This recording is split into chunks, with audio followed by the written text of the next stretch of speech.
Good morning. May Court yesterday rejected a plea from a former leader of the Hells Angels to end his trial on the grounds that the charges against him were based on illegal wiretaps.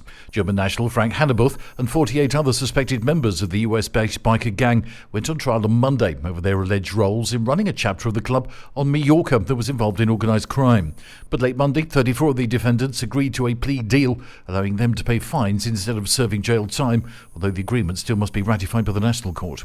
Hanebuth, suspected of being a top European member of the group, was among the 15 accused who did not seek a deal.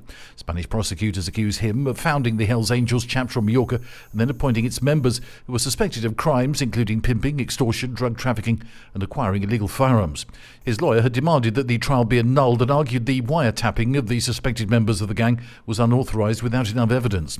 But the presiding judge rejected the request and said concerns about the wiretapping should be addressed during the trial, which is expected to last several weeks. The government on Monday initiated proceedings to sanction the far-right Falange group for organising public homages to Spain's fascist leaders. The Secretary of State for Democratic Memory said acts of commemorating José Antonio Primo de Rivera, founder of the fascist Falange, constituted a serious infraction of the new memory law. Under the law, the group could face fines of anywhere between 10 and 150,000 euros. The acts were held around November the 20th, the date when Spain's two most important fascist leaders, Francisco Franco and Primo de Rivera, both died, although decades apart. During the events, protesters were recorded singing fascist hymns, giving fascist salutes and praising fascist leaders.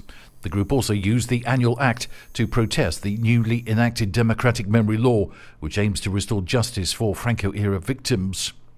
And it's not only the mainland that is experiencing cold and some snow. Early on Monday morning, Mallorca experienced the heaviest snowfall in the past 5 years, and Ibiza was also covered in white. Due to the accumulated snow, some road sections in the highest part of the islands were closed. The lowest temperature, of minus 2.3 degrees Celsius, was recorded in Banyola. According to AMET, the very low temperatures will continue for some time, as will the precipitation and snow flurries at low levels. That's the latest from TRE. I'm Bob James.